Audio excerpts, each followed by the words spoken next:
आपल्या सगळ्यांचा मराठी हॉटस्पॉट. आपण दृष्टांत नेहमी ऐकतो, दरवर्षी आपण कथेमध्ये गेल्या वर्षी पाहिलंय की सोखोबारांच्या जीवनामध्ये पत्नीचं बाळंत पण सुद्धा जगाच्या मालकानं करावं. याच्या पलीकडे काय जायचं अजून? याच्या पलीकडे सोपं करून सांगतो, लहान तोंडी मोठा घास होईल तरी सांगतो. स्त्री संतांमध्ये सखूबाई नावाचे एक संत होऊन गेले.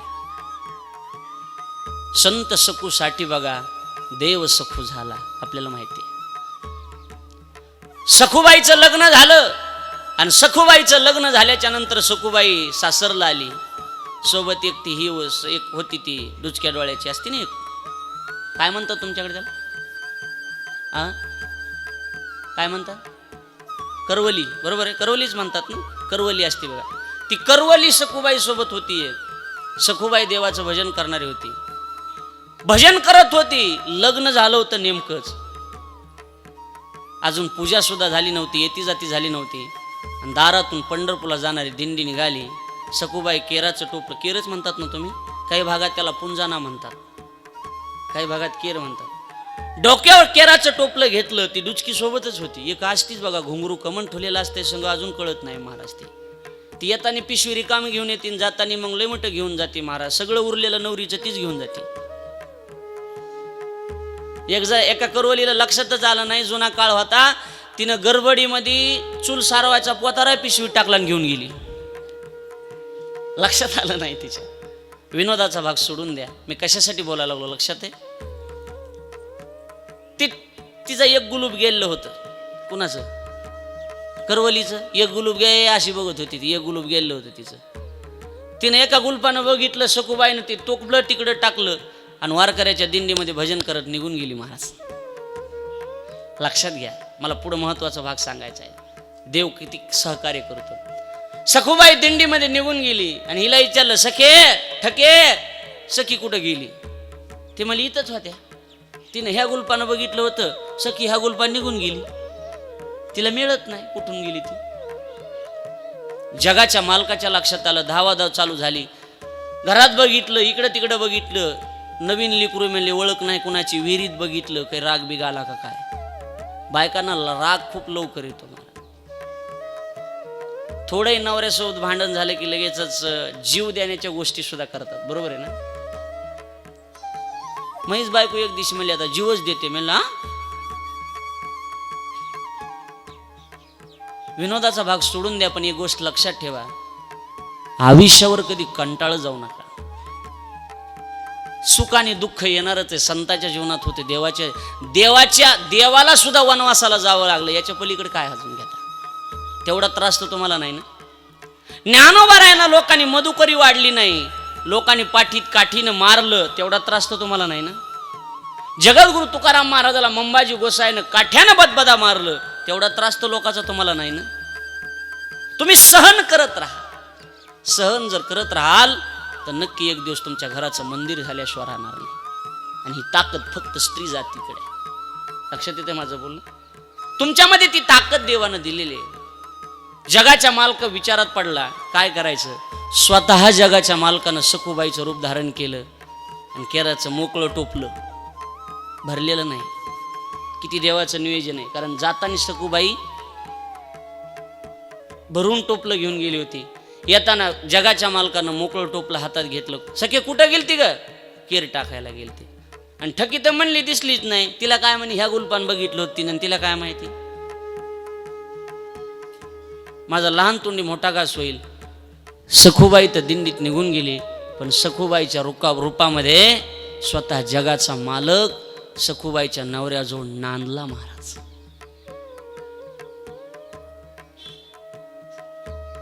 चार महिन्याचा गर्भ पोटात राहिला. लक्षात घ्या. सखूबाई पंढरपूरला गेली. लक्षात आलं, सेम दिसायला सारखेच. आणि सखूबाई पंढरपूरहून परत आली. जगाच्या मालकाला बातमी कळली की सखूबाई परत निघाली. देवगुप्त झाला महाराज. चहाची चव बदलली, जेवणाची चव बदलली. सखूबाई तल्लीन होऊन आली होती. मला मुद्दा एवढाच सांगायचा आहे, स्वतः जगाचा मालक भक्ताच्या आता अर्थात साधूच्या संत होती ना सखुबाईच्या नवऱ्याजवळ नांदला महाराज, याच्यापेक्षा अजून काय करायला पाहिजे होतं? याचं कारण काय? याचं एकच कारण आहे, सेवा अंतकरणातून होती.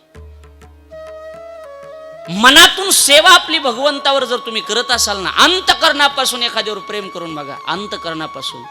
आणि ज्याच्यावर तुम्ही अंतकरणातून प्रेम करता ना, तो माणूस डोळ्याच्या बाजूला जरी गेला तरी खळकन डोळ्यात पाणी येतं महाराज. चलबिचल होतं का असं बेसिकडे असं होतं महाराज. संतांची अवस्था ती झाली. कन्या सासुरी अशी जाय मागे परतोनी पाहे, तैसे झाले माझ्या जीवा केव्हा भेटसी के सेवा. अंतकरणातून प्रेम करून बघा, एखाद्यावर मनातून भगवंतावर प्रेम करून बघा, एखाद्या व्यक्तीवर प्रेम करून बघा. माझा मुद्दा एवढाच आहे, साधूच्या संगतीत गेल्याच्या नंतर साधू आपलं जीवन हे पवित्र बनवतात, आपलं जीवन निर्मळ बनवतात महाराज. आणि मन जर तुमचं निर्मळ नसेल तर मग तुम्ही किती साबणा लावले आणि किती मेकअप केलं आणि किती चांगले कपडे घातले, किती फेसवॉश वापरले तरी त्याचा उपयोग होणार नाही. लक्षात ठेवा, मी माझ्या पदरचं मांडत नाही, तुकोबारायांचे शब्द आहेत, नाही निर्मळ मन काय करील साबण. तुमचं अंतकरण जर निर्मळ नसेल, अंतकरणात थोडाही ओलावा नसेल, थोडे प्रेम नसेल, तर किती साबणी आणि किती फेसवॉश आणि किती शॅम्पू लावले तरी उपयोग होईल का? बोला ना, उपयोग होणार नाही.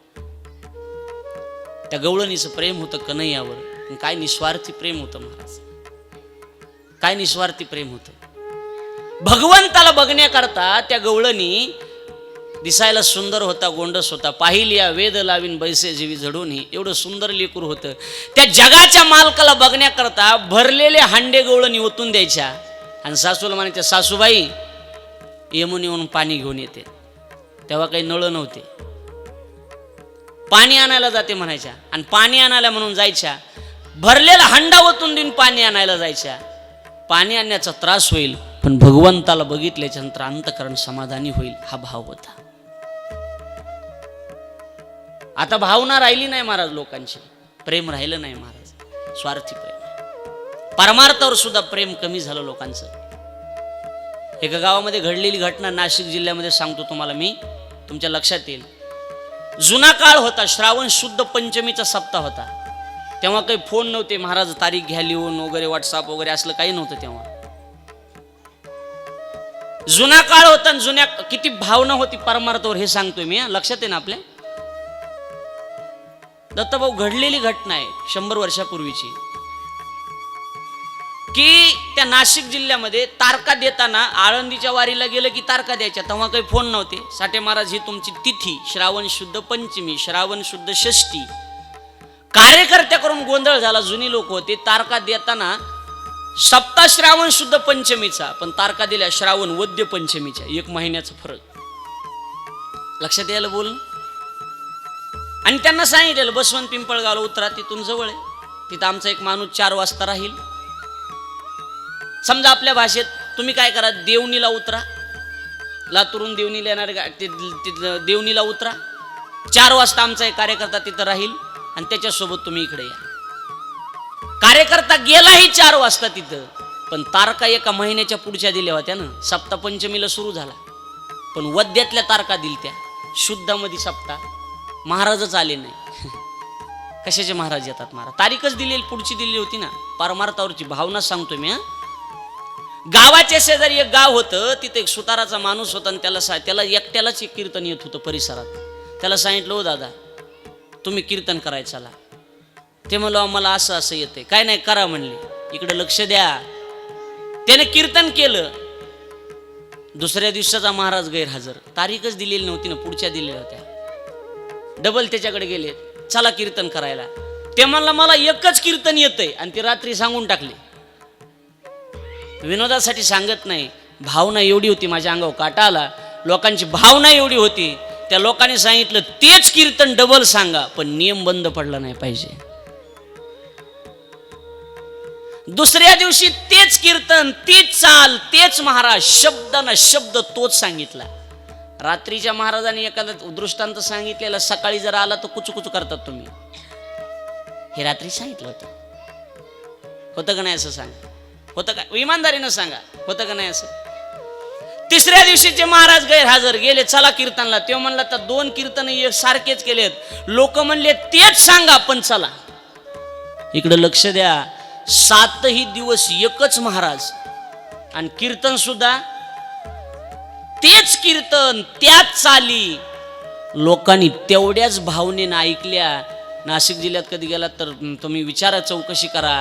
अहो काल्याला सुद्धा तोच महाराज, तेच कीर्तन, त्याच चाली, पण गाव सगळं एका जागेवर 8 दिवस एका महाराजाचं एकच कीर्तन ऐकत होतं. याला भाव म्हणतात महाराज. परमार्थावर भाव आहे त्यांचा, त्यांची भावना आहे. आपल्याला जमत नाही. माझ्याकडे 1 मिनिटासाठी लक्ष द्या, तुमच्या लक्षात येईल.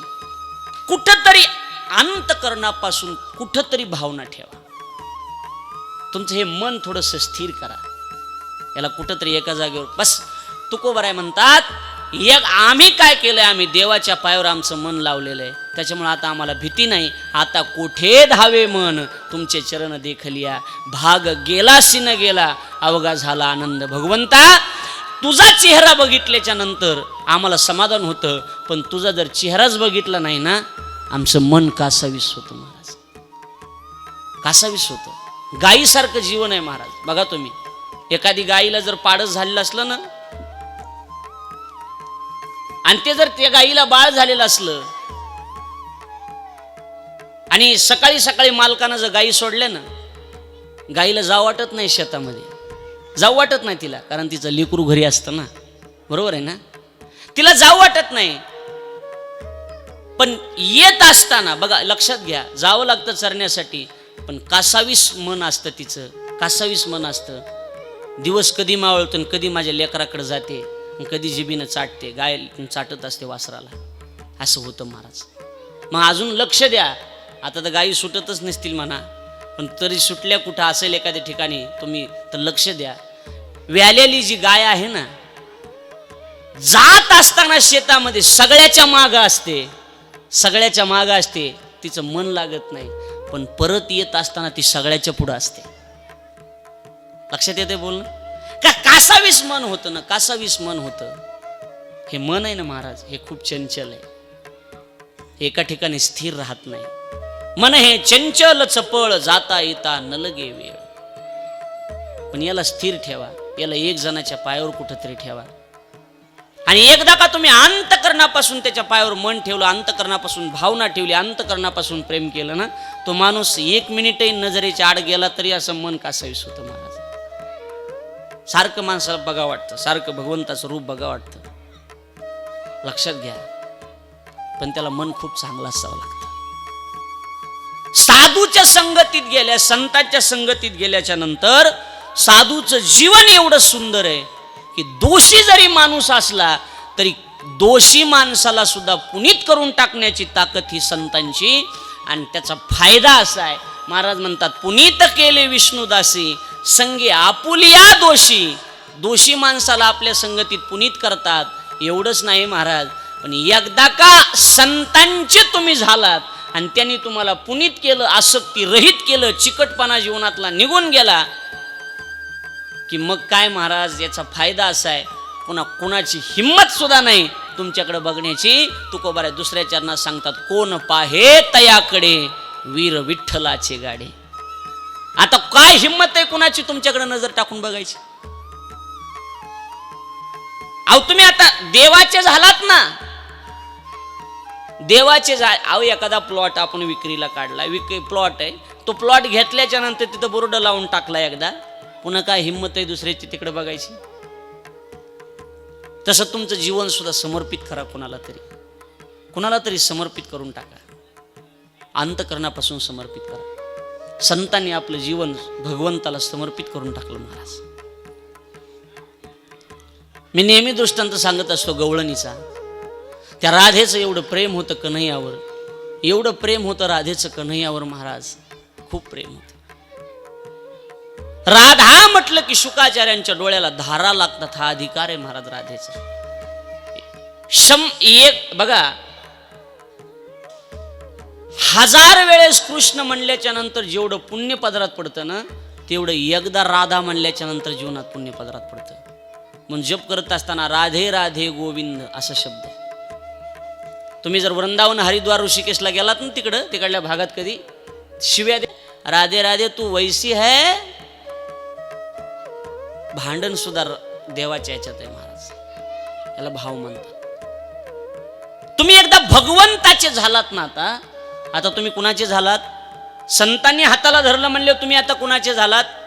भगवंताचे झालात. तर मग कोण पाहे तयाकडे, कारण मोठ्याची झालात ना आता तुम्ही, वीर विठ्ठलाचे गाढे. याचा फायदा काय? आता लक्ष द्या, महत्वाचं आहे. याचा फायदा आहे की अशुभ हत्या पुढे शुभ होऊन ठाके. अशुभ गोष्ट सुद्धा तुमच्या पुढे आता शुभ होऊन उभा राहणार. झालंय काय नाही सांगा. अहो एका बाईच्या नवऱ्याचं प्रेत निघालं होतं. प्रेत चाललं होतं आणि प्रेत जात असताना महाराज ज्ञानोबा इकडून आले आणि बाईनं, सुवासिनी होती बाई, कपाळाला भलं मोठं कुंकू लावलेलं, आणि कुंकू लावून ती बाई ज्ञानोबा दिसले म्हणून दर्शन घेऊन गेले. दर्शन घेतल्याबरोबर ज्ञानोबाने आशीर्वाद दिला, सौभाग्यवती भव.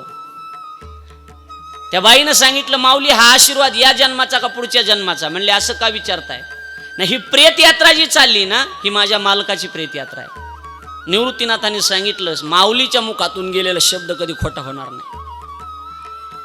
जवळ गेले आणि उठा सच्चिदानंद बाबा म्हटल्याबरोबर सच्चिदानंद सच्चिदानंद आणि तटा तटा तुटती बंद. म्हणजे नाव काय यांचं? म्हणले सच्चिदानंद. सच्चित आणि आनंद असा माणूस कधीच मरू शकत नाही. उठा सच्चिदानंद बाबा म्हणल्याबरोबर झोपीतून जसा माणूस उठावा ना, तसे ताडकन सच्चिदानंद बाबा उठले ना. अधिकार सामान्य विचारला, आता काय करायचंय? प्रपंच? म्हणले माऊली नाही नाही नाही नाही, आता आम्हाला प्रपंच करायचं नाही, उरलेलं आयुष्य हे तुम्हाला समर्पण आहे. ज्ञानोबाराय म्हणले मला असाच माणूस पाहिजे होता. ज्ञानोबारायने त्याला जवळ घेतलं, नेवाशाला नेलं आणि नेवाशाला एका खांबाला टेकन देऊन ज्ञानोबाराय बसले आणि हातामध्ये लेखणी घेऊन तो सच्चिदानंद बाबा बसले आणि ज्ञानोबारायने ज्ञानेश्वरी सांगावी आणि सच्चिदानंद बाबांनी ज्ञानेश्वरी लिहून काढावी. ज्ञानोबारायने ज्ञानेश्वरी लिहिली नाही, ज्ञानोबारायने सांगितली. लेखक सच्चिदानंद बाबा आहेत. त्याला ओवी आहे, शेके 1212 1212 मधली गोष्ट आहे.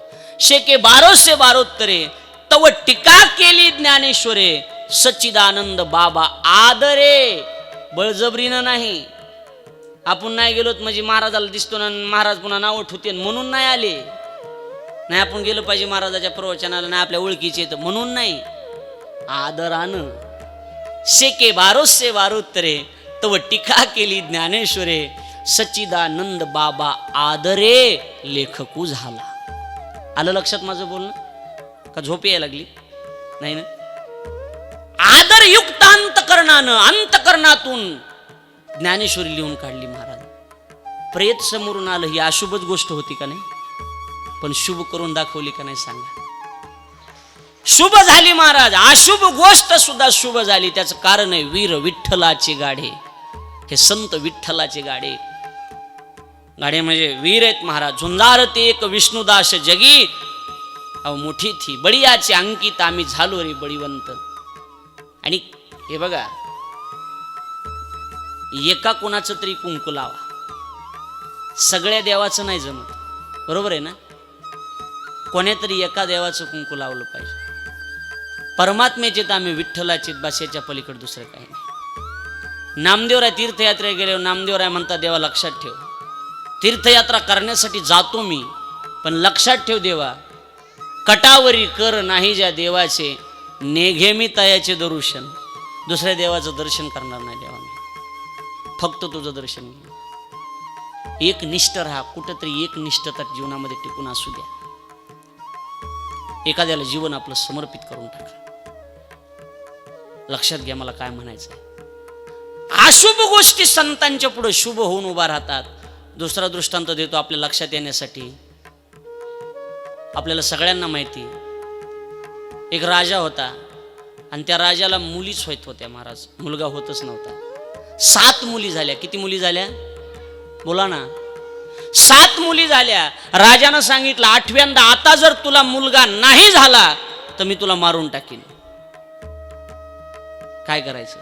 योगायोग असा आला, 8व्यांदा ही मुलगीच झाली. विचार केला की आपलं जीवन आता संपलेलं आहे. मी अशुभ गोष्टी शुभ कशा होतात सांगतो. जीवन होतं आपलं संपलेलं आहे, पण दासी हुशार होती. दास्या हुशारच असतात. दासी हुशार होती. दासीनं सांगितलं, राणीसाहेब काळजी करू नका, मी आहे, तुम्ही गप्प बसा म्हणली.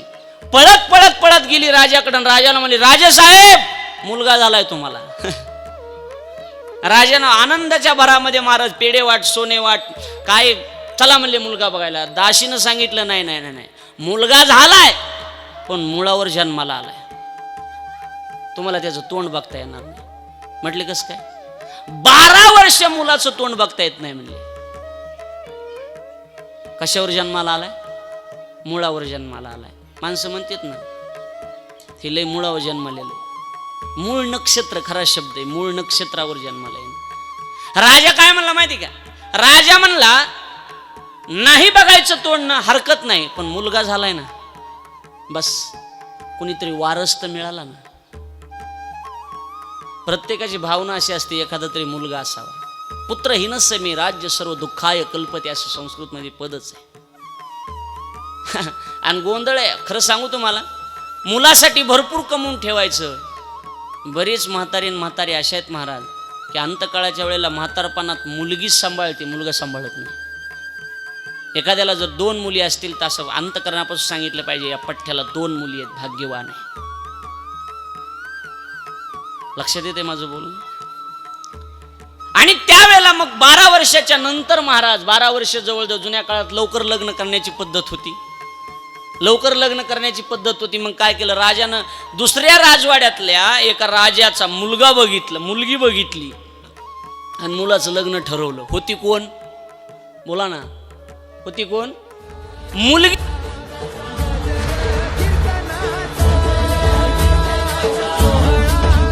सुखला आनंदाचा गजर विठुरायाचा मौजे होणारी येथे दिनांक 20 नोव्हेंबर ते 27 नोव्हेंबर 2020. प्रक्षेपण आपल्या आवडत्या मराठी हॉटस्पॉटवर.